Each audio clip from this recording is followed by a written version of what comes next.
Hello दोस्तों, मैं आज आपका एक बार फिर से स्वागत कर रहा हूँ मेरे स्टडी चैनल पर। तो हम पढ़ रहे थे राजस्थान का विधानमंडल। उसमें हमने पहले देख लिया था अनुच्छेद,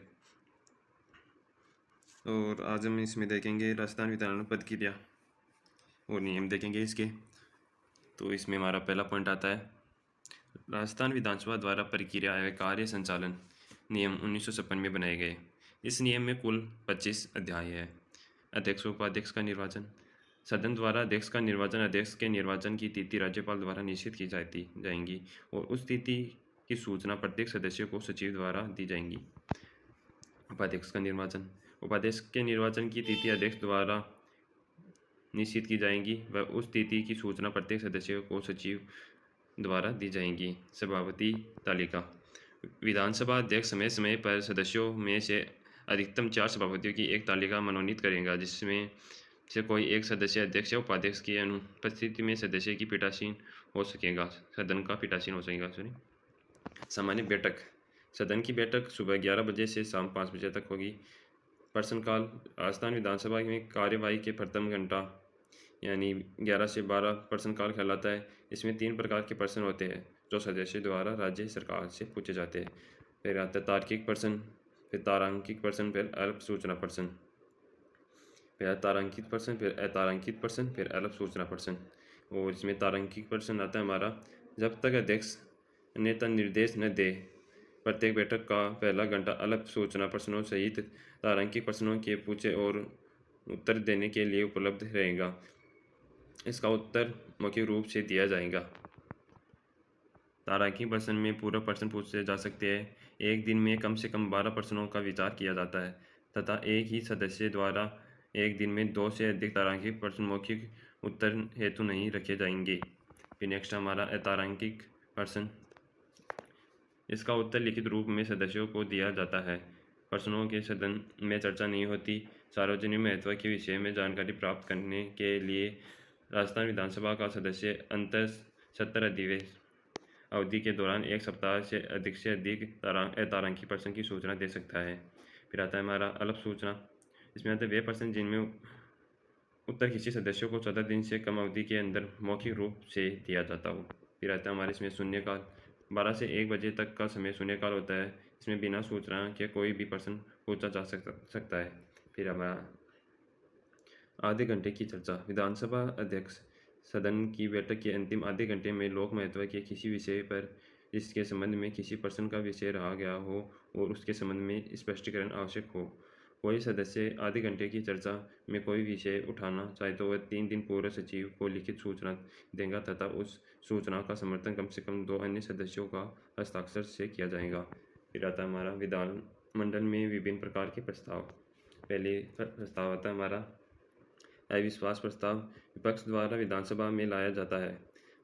प्रस्ताव प्रस्तुत करने की अनुमति प्रश्नों के बाद और उनके उस दिन में कार्यसूची का कार्य प्रारंभ करने से पहले मांगनी होगी। अनुमति मांगने वाले सदस्यों को उस दिन की बैठक प्रारंभ होने से पहले सचिव के पास उस प्रस्ताव की लिखित सूचना देनी होगी। अविश्वास प्रस्ताव लाने में कम से कम विधानसभा सीटों का 1/5 यानी 20% सदस्यों की अर्थात राजस्थान में कम से कम 40 सदस्यों के हस्ताक्षर होना आवश्यक है। अविश्वास प्रस्ताव पारित होने पर सरकार की जाती है। अविश्वास प्रस्ताव रद्द होने पर पुनः 6 माह तक नहीं लाया जा सकता। नोट: राजस्थान विधानसभा में अब तक 13 बार अविश्वास प्रस्ताव लाया गया हमारे अविश्वास प्रस्ताव, लेकिन एक भी बार पारित नहीं हुआ। सर्वाधिक बार अविश्वास प्रस्ताव 6 बार मोहनलाल सुखाड़िया सरकार के विरुद्ध लाया गया। फिर आता है हमारा विश्वास प्रस्ताव। सत्ता पक्ष खुद का बहुमत साबित करने के लिए लाती है। ये विधानसभा में लाया जाता है और पारित न होने पर सरकार गिर जाती है। राजस्थान विधानसभा में 5 बार विश्वास प्रस्ताव लाया गया, लेकिन एक बार भी सरकार नहीं गिरी। 3 बार भैरों सिंह शेखावत के द्वारा और 2 बार अशोक गहलोत के द्वारा लाया गया। सबसे पहले 1990 में भैरों सिंह शेखावत द्वारा व अंतिम बार अगस्त 2020 में अशोक गहलोत द्वारा लाया गया। विश्वास प्रस्ताव को अविश्वास प्रस्ताव पर पूर्ववर्तीता होती है। फिर आता है हमारा स्थगन प्रस्ताव। गंभीर विषय पर सदन का ध्यान आकर्षित करने के लिए सदन में चर्चा हेतु प्रस्तुत प्रस्ताव को स्थगन प्रस्ताव कहते हैं। स्थगन प्रस्ताव की सूचना उस दिन की बैठक शुरू होने से पहले अध्यक्ष, सचिव और संबंधित मंत्री को देंगे। स्थगन प्रस्ताव लाने के लिए कम से कम विधानसभा के कुल सदस्यों का 1/10 भाग के सदस्यों हस्ताक्षर आवश्यक है। फिर नेक्स्ट हमारा इसमें प्रस्ताव लाने के लिए अध्यक्ष की सही आवश्यकता है। इसमें प्रस्ताव लाने के लिए अध्यक्ष की सहमति चाहिए और एक बैठक में एक से ज़्यादा ऐसा प्रस्ताव नहीं लाया जा सकता है। प्रस्ताव हाल ही में गठित किसी विशिष्ट विषय तक सीमित रहेगा। प्रस्ताव द्वारा विशेषाधिकार का प्रश्न नहीं उठाया जाएगा। फिर नेक्स्ट हमारा चौथा नंबर ध्यान आकर्षण प्रस्ताव। यदि विधानसभा सदस्य द्वारा मंत्री का ध्यान आकर्षित करने के लिए सार्वजनिक हित व विषय को उठाया जाए तो लिखित सूचना प्रमुख सचिव को देनी होगी। फिर आता है कटौती प्रस्ताव। सरकार या उसके किसी विभाग द्वारा धन के लिए प्रस्तावित मांगों की राशि को कम करने के लिए विपक्ष द्वारा लाया गया प्रस्ताव। फिर यह 3 प्रकार के होते हैं: नीतिगत कटौती, सांकेतिक कटौती और अर्थगत कटौती। जैसे नीतिगत है जब मांग की राशि घटाकर 1 रुपया कर दी जाए।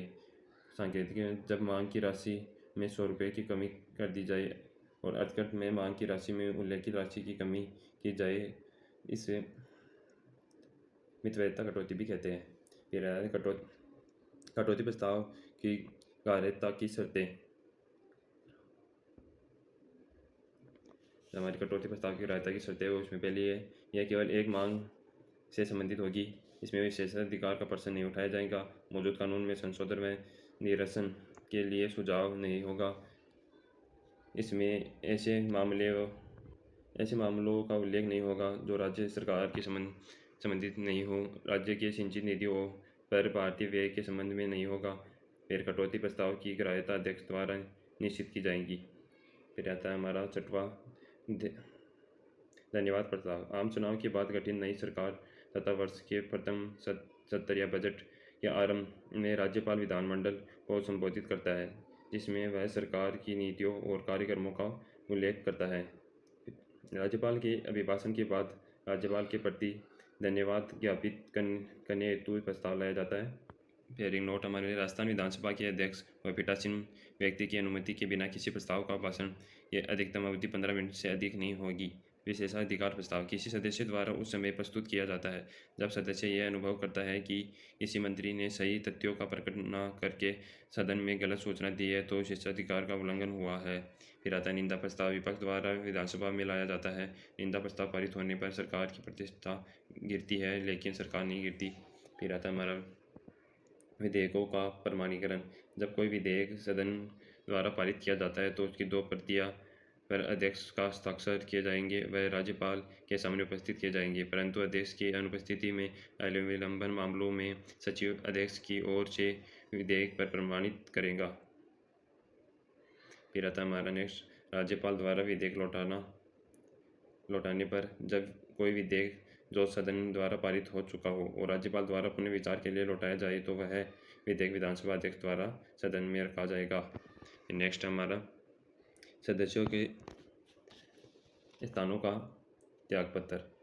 सदस्य अपने स्थान के त्याग करने की सूचना अध्यक्ष को संबोधित करके अपने हस्ताक्षर सहित पत्र देगा। फिर यदि कोई सदस्य अध्यक्ष के समक्ष व्यक्तिगत उपस्थिति होकर त्यागपत्र सौंपता है तो सूचित करता है कि त्यागपत्र स्वैच्छिक और असली है और अध्यक्ष के पास उसके विपरीत कोई सूचना व ज्ञान नहीं है। अध्यक्ष तुरंत त्यागपत्र स्वीकार कर सकता है।